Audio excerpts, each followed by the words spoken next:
O melhor negócio pensando em você. Olá, Rogério, boa tarde. Boa tarde, Luciana e ouvintes. O CBN Rural conversa na edição de hoje com um dos mais respeitados profissionais de jornalismo e marketing voltado ao segmento do agronegócio no país. Estamos falando com ele, ninguém menos que o Coriolano Xavier, diretor-geral da MCA Marketing e Comunicação, sócio-diretor da Biomarketing e membro do Conselho Científico para o Agro Sustentável. E tem mais aí, hein? Professor, autor de vários livros importantes, profissional premiadíssimo e principalmente aquela pessoa muito querida e admirada que vai conversar conosco sobre o atual momento do setor. Uma boa tarde, Coriolano, que fala de São Paulo. Uma honra ter você aqui conosco no CBN Rural. A honra é toda minha, Rogério, falar com vocês aí, com a CBN. E acho que o tanto de adjetivo que você falou já me deixou aqui com um sorriso largo. E eles também valem para você, né? Conheço todo o teu trabalho, mas vamos lá. Coriolano, sem falar ainda do plano internacional, vamos aí por partes então, né? Qual que é, na sua visão, o principal retrato de 2024 para o agronegócio brasileiro, que a gente sabe muito bem, enfrentou aí um ano difícil, de fortes quebras de safras e com várias empresas entrando em dificuldades? Bom, você fala em retrato, de repente a gente pode até falar em alguns retratos, né? Pensando num balanço de 2024, eu havia vislumbrado dar um foco na área de financiamento, mas antes disso, acho que 2024 deixa para a gente, apesar das questões que você levantou aí, seja climática, seja da ordem do mercado, de queda de preços, a margem reduzida, enfim, esses aspectos, todos que a gente acompanhou no dia a dia, acho que 2024 deixa um retrato, mais uma vez, um retrato confirmando a resiliência do agronegócio brasileiro, né? Um agronegócio, nessa sua versão moderna, que nasceu resiliente porque, por ter se desenvolvido e dado um grande salto no bioma do Cerrado, né? Nas savanas brasileiras, que estão entre as áreas mais degradadas do planeta Terra, e a gente conseguiu, o sucesso que conseguiu, ser inclusive competitivo a nível global. Então, acho que esse recado da nossa resiliência, da nossa capacidade, né, de enfrentar os desafios, é uma coisa que 2024 deixa gravado mais uma vez. Como destaque do ano em particular, e aí eu volto à questão do financeiro que eu havia comentado logo no início, comecei a falar, eu acho que esse 2024 vai deixar marcado um fato que é muito interessante. Pela primeira vez na história dos financiamentos, digamos, do crédito rural, os títulos do mercado superaram o crédito rural oficial. Foi de 1,2 trilhão contra 729 bilhões.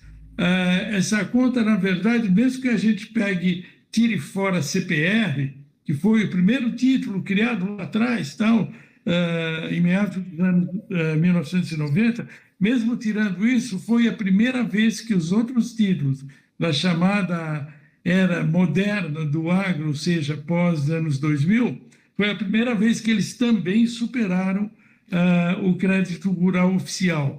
Então, acho que isso é um marco, tá? Do ponto de vista de capitalização, do ponto de vista de capacidade financeira, de giro e de investimento, acho que isso mostra bem a maioridade do nosso agronegócio no que diz respeito à sua governança e gestão financeira. No plano internacional, a gente vê que o agro brasileiro, né, Coriolano, continua apanhando bastante, principalmente de alguns países europeus que têm receio da forte competitividade dos nossos produtores. Como é que você vê isso? Olha, não é de hoje, né, Rogério, aliás, né? A gente já falava disso lá atrás, nos anos 90, essa história toda vinha acontecendo, claro, de um modo mais episódico e tudo mais. Mas eu creio que hoje nós temos dois pontos a levantar sobre essa questão. Um é esse exatamente o ponto que você falou, o aumento da competitividade do Brasil, associado a toda uma reconfiguração aí da geopolítica mundial, né? Hoje você tem uma espécie de neoprotecionismo crescente no lado ocidental. Como contraface disso, o multilateralismo meio que se esfacelou, e até o nosso próprio débito interno aqui, que a gente não tem conseguido vencer esses detratores, que se localizam de fato principalmente na Europa e em particular na França, né? Mas eu acho que esse conjunto de coisas. O que eu posso te dizer é que, número um, e a gente volta agora para 2024 numa visão panorâmica, eu acho que o ano vai marcar alguma virada nisso, tá? Alguma virada sensível nisso, pelo acordo do Mercosul. Claro que é um acordo que não passa a vigorar no dia seguinte, né? Ele tem ainda as etapas ainda de aprovação, mas ele pode entrar no seu modo provisório, e parece que isso está na pauta dos europeus. Mas, por um lado, isso daí, e, por outro lado, o próprio Brasil. Nós aqui estamos acordando um pouco para essa questão. De qualquer modo, veja bem, a gente não vive hoje mais sob o signo da OMC, coisas que nós tínhamos lá atrás, inclusive ganhamos contenda com os Estados Unidos e tudo mais. Na verdade, nós vamos ter que dar conta desse recado por instrumentos diplomáticos e por instrumentos de marketing.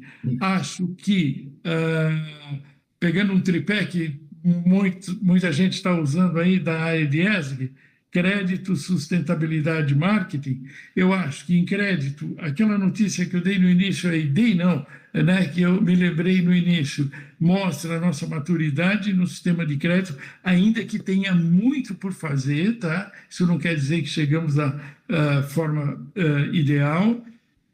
Temos uma posição muito boa em sustentabilidade, né? O nosso agro, além de competitivo, como você menciona, ele está crescentemente sustentável, e nessa nova matriz produtiva verde, limpa, ele vai ainda ter mais peso nisso. A gente precisa dar uma força agora no pilar do marketing, que eu acho que é outra grande ação que nós podemos fazer e virar esse jogo. Você falou aí do acordo, né, Mercosul e União Europeia. Você poderia comentar sobre o que representa esse acordo para o agro nacional? Rogério, eu vejo o acordo da União Europeia, ele muito mais forte do ponto de vista de médio e longo prazo, no potencial que ele tem de alavancagem qualitativa para o nosso agro aqui, tá? Claro que ele é fundamentalmente um acordo comercial, logo de cara ele já aumenta a competitividade do Brasil, né? Já somos competitivos e ele aumenta ainda mais essa competitividade em várias cadeias produtivas, mas eu vou me pegar mais nesse lado qualitativo, que eu acho que até esse outro lado mais pontual do comércio andou sendo falado nessa semana que passou, pós divulgação do acordo, né? Vamos pensar assim, o acordo com os europeus vai proporcionar maior integração das nossas cadeias produtivas, cadeia de suprimentos, cadeias de valor, daqui e de lá, né?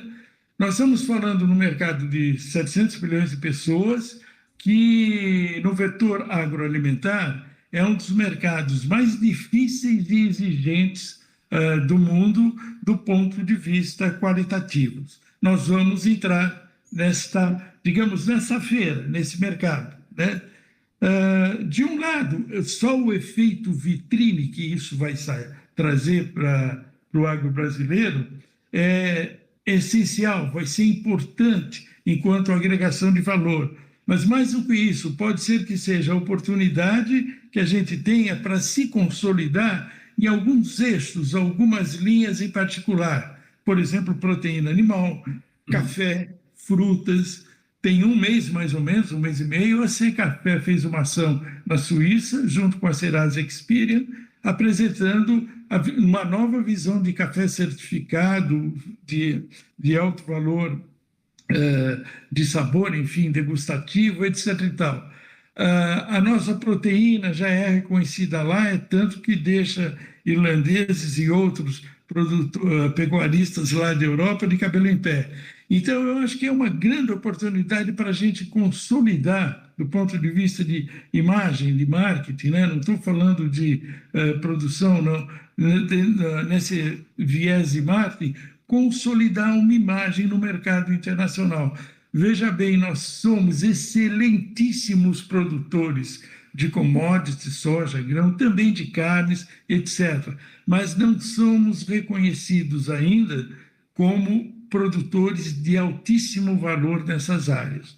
E eu acho que o acordo com o Mercosul, um dos benefícios é esse. Ele vai trazer uma oportunidade de a gente se fixar como linha de frente em algumas cadeias produtivas do agronegócio.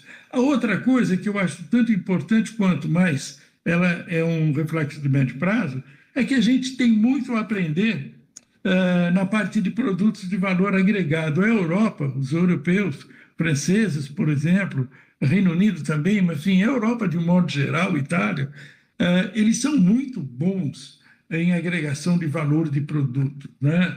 Em agroindustrialização, em refinamentos de marca, de produtos e tudo mais. Eu acho que a gente tem muito a aprender ainda com eles nesse quesito. É uma experiência que o Brasil não tem ainda, né? Veja que a gente tem vários produtos de altíssima qualidade, desde o queijo mineiro, agora estamos fazendo azeite de oliva aqui também em Minas ou lá no Rio Grande do Sul, e por aí afora, mesmo na área de embutidos, enfim, só para ficar em alguns. Não vou entrar nem nos produtos tropicais, frutas, nuts, etc., né? Só que a gente não tem a experiência do marketing disso a nível global. Eu acho que com essa interação a gente pode aprender muito nesse quesito também. Então, eu vejo esses dois pontos como duas cunhas que a gente pode abrir de oportunidades para o nosso agro com esse convívio da Europa. E o que decorre dela, né? Atração de investimento, daí beneficiando todas as cadeias, a melhoria dos nossos próprios padrões, né? de produção, de distribuição, de logística, de marketing. Uma coisa que a gente precisa ter em mente também é que isso não vai cair do céu, tá, Rogério? Nós vamos precisar fazer lição de casa. E a lição de casa vai ser no sentido de aprendizado, de incorporar rastreabilidade, uma série de coisas, e é disso que eu digo quando eu falo em aprender nessa área de agregação de valor. Nós temos alguns poucos minutinhos aí, Coriolano. Fala para a gente, a partir do próximo ano, no cenário, temos aí o fator Donald Trump, né, com todo o seu estilo, que já falou até em criar barreiras tarifárias já para tentar frear, por exemplo, o avanço de produtos chineses. No último governo Trump, justamente por causa dos atritos dele, né, com a China, o agro brasileiro se beneficiou amplamente. E agora, qual é a sua expectativa? Eu vou engatar no Mercosul para te responder isso assim rapidinho. Olha, quando a gente começou a negociar o Mercosul por volta do ano 2000, o Brasil exportava, o agro brasileiro exportava 20 bilhões de dólares, metade disso era a Europa. Hoje nós exportamos 170 bilhões de dólares, a Europa é só 15%, a China é 40%, e se a gente já pega aí, começa a agregar o Oriente Médio, todos aqueles países e tal, enfim, eu acho que a nossa prioridade hoje é a Ásia, é o Oriente, a Ásia em particular e, eventualmente, o Oriente Médio. Então, essa geopolítica do Trump tende a acontecer em alguma medida, parte pode ser discurso, como se diz, mas tende a acontecer. A questão com a China é um fato e a gente tem que pensar a China em conjunto com a geopolítica da Rússia, né? Quer dizer, está se formando um eixo meio visível ali. Agora, do ponto de vista do Brasil, vamos enfrentar algumas dificuldades? Vamos. Acho que o Mercosul abre uma porta para isso, né, para administrar isso, mas o nosso grande alvo continua sendo a Ásia. É lá que a gente vai buscar os mercados, é lá onde a gente vai se tornar cada vez mais competitivo do ponto de vista da segurança alimentar para eles e da qualidade nutricional, da qualidade dos produtos também. Tentei ser rápido. Tá certo, conversamos com o Coriolano Xavier, jornalista e especialista em marketing do agronegócio, membro do Conselho Científico para o Agro Sustentável. Então, Coriolano, grato aí pela entrevista, um grande abraço e um bom final de ano. Para vocês todos da CBN também, foi um prazer estar com vocês e com todo o Paraná. Foi um grande prazer aí